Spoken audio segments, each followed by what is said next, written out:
என் நெஞ்சில் குடியிருக்கும்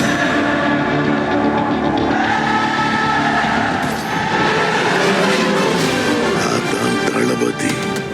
தமிழ் மொழியினுடைய சந்தம். எல்லாரும் முருகனை பத்தி பேசினாங்க. முருகன் அருணகிரிநாதருக்கு கொடுத்த அந்த தமிழ்ல ஒரு பாட்டுங்க. இது தமிழ் பாட்டு. இப்ப நான் சொல்ல போற பாட்டு எல்லாம் நம்ம பிள்ளைகள் மேற்கத்திய இசைதான் பெருசுன்னு நினைக்கிறாங்களே. இப்ப நான் தமிழ் பாட்டு சொல்லி முடிக்கிறேன் பாருங்க.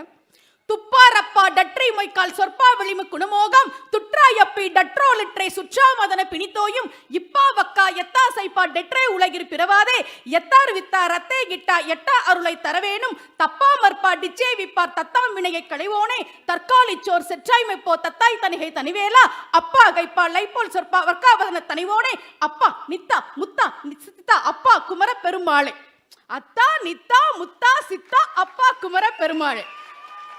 இதுதான் தமிழ். தமிழில் எத்தனையோ பெருமைகள் இருக்கிறது ஐயா. நம்முடைய வ.உ. சிதம்பரம் பிள்ளையையும் நம் தமிழ் மன்னன் ராஜராஜ சோழனையும் காமராஜரையும் பேச கிடைத்த இந்த மேடை எனக்கு மிகப்பெரிய வாய்ப்பு. அதை பேச வாய்ப்பு கொடுத்த உங்களுக்கு என்னுடைய நன்றி. ரொம்ப அழகா தலைவர் ஒரு பாட்டுல சிங்கப்பெண்ணை பாட்டுல சிங்கப்பெண்கள் சிங்கத்துல பெண் சிங்கம் தான் வேட்டையாடும். சிங்கப்பெண்ணுன்ற வார்த்தை ரொம்ப பொருத்தமானது. அதுல உன்னால் முடியாதென்று ஊரே சொல்லும் நம்பாதே. எல்லோருக்கும் சொல்கிறேன். ராஜ்மோகன் அவர்கள் என்னை அழைத்த போது சொன்னார், எங்கள் கட்சியில இருக்கக்கூடியவர்களுக்கு நீங்கள் தன்னம்பிக்கை உரையாற்ற வேண்டும் என்று சொன்னார். ஒரு செய்தி சொல்கிறேன், உன்னால முடியாது, நடக்காது, எதுக்கு வீணா, இப்படிதான் சொல்லுவாங்க. எத்தனை பேர் நம்மளை கைத்தட்டி ஊக்குவிப்பாங்க? இல்லை, மனசுல வச்சுக்கோங்க. ஒரு சிங்கப்பெண்ணை உதாரணமாக சொல்கிறேன். வில்மா ருடால்ஃப் அந்த பொண்ணு பேரு. 5 வயசா இருக்கும்போது டபுள் நிமோனியால கால் நடக்க முடியாம போயிடுச்சு. மருத்துவர் சொன்னார், உங்கள் மகள் நடக்க மாட்டாள். வில்மா ருடால்ஃப் சொன்னால், டாக்டர் நான் நடப்பேன். உன்னால் முடியாது. டாக்டர் சொன்னார். ருடால்ஃப் என்ன பண்ணா தெரியுமா? சோவத்தை பிடிச்சிட்டு முதல்ல எந்திரிச்சு நிக்க ஆரம்பிக்கிறான். அப்புறம் மெதுவா நடக்கிறா. ஒரு நாள் அம்மா பார்த்துட்டு, பாப்பா நீ நடப்பியான்றாங்க. நான் ஓடுவேன் அம்மா. ஓடுவியா? உன்னால் நடக்க முடியாது என்று ஒரு மருத்துவர் சொன்னாரே, அவர் முன்னால் நான் ஓடுவேன். ஓட போறியா? ஓடி வந்து அந்த அம்மா சொன்னாங்க, என் புள்ள நடக்கிறா டாக்டர். டாக்டர் சொன்னார், அது அவள் உயிருக்கு ஆபத்து, அவள் நடக்க கூடாது. வில்மா சொன்னால், உன்னால் முடியாது என்று சொல்கிறீர்களே, நான் ஓடுவேன். எங்கே தெரியுமா? ஒலிம்பிக்ல ஓடுவேன். பெரியோர்களே, 1960ஆம் ஆண்டு ரோமில் நடந்த ஒலிம்பிக் பந்தயத்தில் நடக்கவே முடியாது என்று டாக்டர் சொன்ன வில்மா ருடால்ஃப் ஓட்டப்பந்தயத்தில் 3 தங்கப்பதக்கங்களை வாங்கினாள் என்பது வரலாறு. உன்னால முடியாது, நீ ஜெயிக்க மாட்ட, நீ வரமாட்ட என்று சொல்வார்கள். ஆனால் நம் பாட்டன் வள்ளுவன் சொல்கிறான், வினை திட்பம் என்பது மனத்திட்பம். உன் வெற்றியை முதல்ல நீ மனசுல முடிவு பண்ணு, வெற்றி உன் காலடியில் வந்து விழும் என்று வள்ளுவர் சொல்கிறார்.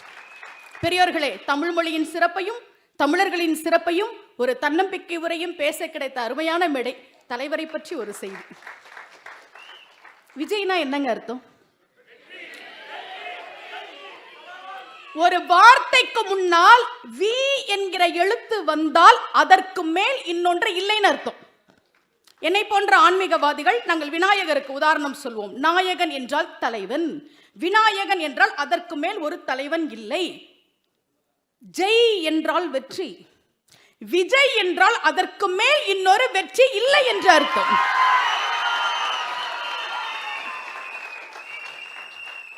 பெயரில் வெற்றியை வைத்திருக்கக்கூடிய தாங்கள், கட்சியின் பெயரில் வெற்றியை வைத்திருக்கக்கூடிய தாங்கள், எடுத்துக்கொண்ட அனைத்து முயற்சிகளிலும் எண்ணற்ற வெற்றிகள் உங்களுக்கு வந்து கிடைக்க வேண்டும் என்று வாழ்த்தி, இந்த வாய்ப்பை கொடுத்த அத்தனை பேருக்கும் நன்றி பாராட்டி விடைபெறுவதற்கு முன்னால், வணக்கத்திற்கும் போற்றுதலுக்கும் உரிய பல லட்சம் மக்களின் பாசத்தை பெற்றிருக்கக்கூடிய தலைவர் அவர்களுக்கும், அவர் நெஞ்சத்தில் குடியிருக்கும் தொண்டர்களுக்கும், இங்கே கூடியிருக்கிற அனைவருக்கும் என்னுடைய மிக பணிவான வணக்கம். பெரியோர்களே, எனக்கு தெரியும், நான் எதுவுமே பேசாம தலைவர் அவர்களின் பெயரை சொன்னாலே எனக்கு கைத்தட்டல் கிடைக்கும்.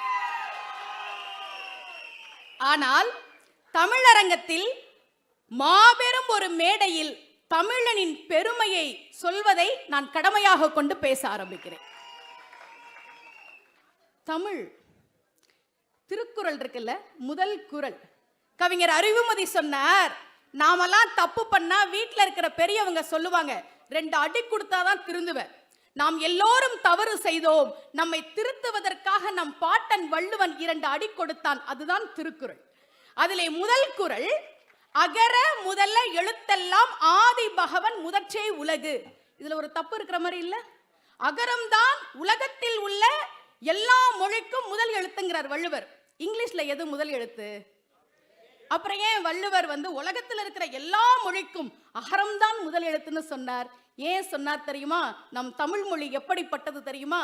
பாவே மாணிக்கனார் அகரம்னு ஒரு புத்தகம் எழுதியிருக்கிறார். பெரியோர்களே, இந்த உலகத்துல நீங்க எந்த மொழியை எடுத்துக்கொண்டாலும் 4 விதத்துல தான் எழுத முடியும். ஒன்னு வட்டம், இன்னொன்னு அரைவட்டம், இன்னொன்னு குறுக்கு கோடு, இன்னொன்னு நேர்கோடு. ஆங்கிலத்துல 2 நேர்கோடு 1 குறுக்கு கோடு. ஹிந்தில அரைவட்டம், அரைவட்டம், குறுக்கு கோடு, நேர்கோடு. உலகத்தில் எந்த மொழியை நீங்கள் எடுத்துக்கொண்டாலும் நம் தாய் தமிழின் அகரத்தின் வடிவத்தில் தான் எழுதியாக வேண்டும் என்பதால் தான் பாட்டன் வள்ளுவன் சொன்னான், அகர முதல எழுத்தெல்லாம் ஆதி பகவன் முதற்றே உலகு. அண்ணன் வேல்முருகன் அவர்கள் பாடுகிற போது லஞ்சம் ஊழல் பற்றியெல்லாம் பாடினார்ல. இதை ஏன் நான் குறிப்பிட்டு சொல்றேன்னா, ஒருவேளை இந்த மேடையில் பேசியதற்காக எனக்கு ஏதாவது பிரச்சனை வந்தால் அவர் பாடியதை தொடர்ந்து நான் சொன்னேன் என்பதற்காக, வேறு ஒன்றுமில்லை. பெரியோர்களே, கட்சியினுடைய உறுதிமொழியில் நீங்கள் எடுத்தீர்கள். நெஞ்சிலே கை வைத்து இந்த நாட்டிற்காக தமிழ் மண்ணில் இருந்து உயிர் நீத்த தியாகிகளின் வீரத்தை என்னாலும் போற்றுவோம்னு உறுதிமொழி எடுத்தீங்கல்ல, என்னாலும் போற்றணும், நம் பிள்ளைகளுக்கு சொல்லணும். பெரியோர்களே, வருத்தத்தோடு சொல்கிறேன், மரபின் மைந்தன் முத்தையா ஒரு செய்தியை பதிவு செய்கிறார். வ.உ. சிதம்பரம் பிள்ளை சுதந்திர போராட்ட தியாகி, ஆங்கிலேயருக்கு எதிராக கப்பல் விட்டார், கோயமுத்தூரிலே சிறைச்சாலையிலே செக்கிழுத்தார். பெரியோர்களே, வ.உ. சிதம்பரம் பிள்ளையினுடைய புத்தகங்களுக்கு ராயல்டி வருது, அரசு நாட்டுடைமை ஆக்கினதுனால. அந்த செக்க கொடுக்கிறதுக்கு ஒரு அதிகாரி வர்றாரு. அவரு வ.உ. சிதம்பரம் பிள்ளையினுடைய மகன் வாலேஸ்வரங்கிட்ட லஞ்சம் கேட்டாராம். இந்த நாட்டிற்காக சிறையிலே செக்கெழுத்த, ஆங்கிலேயனுக்கு எதிராக கப்பல் விட்டு உயிர் நீத்த சுதந்திர போராட்ட தியாகியின் புத்தகங்களுக்கு ராயல்டி கொடுக்க லஞ்சம் கேட்ட நாடு சார் இந்த நாடு.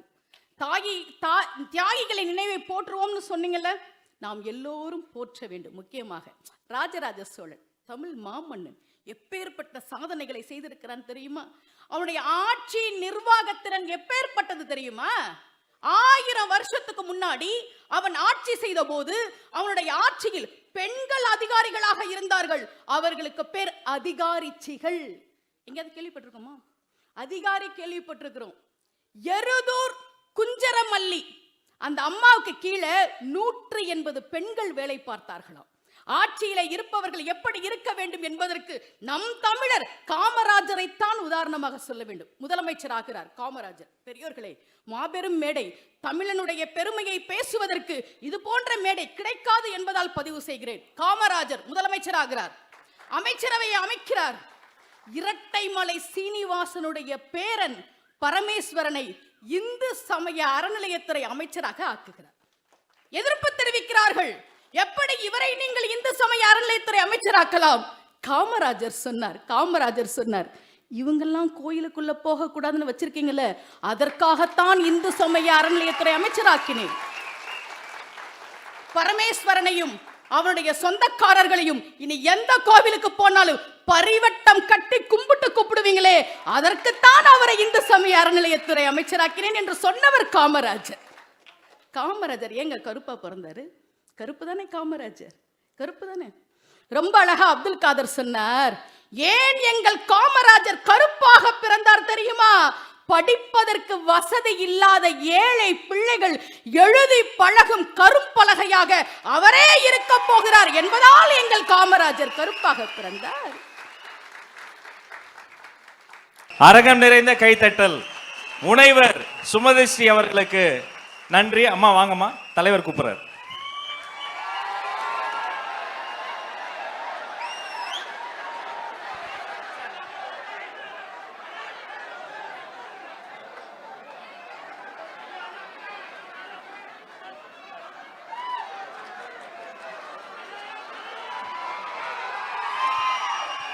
சிங்க பெண்களின் கரவொலியோடு வெற்றி தலைவர் பொன்னாடை போர்த்தி வாழ்த்துகிறார். வாழ்க உங்கள் தமிழ், வளர்க உங்கள் தமிழ் பணி, வெல்க சிங்க பெண்களின் முயற்சி. என் நெஞ்சில் குடியிருக்கும்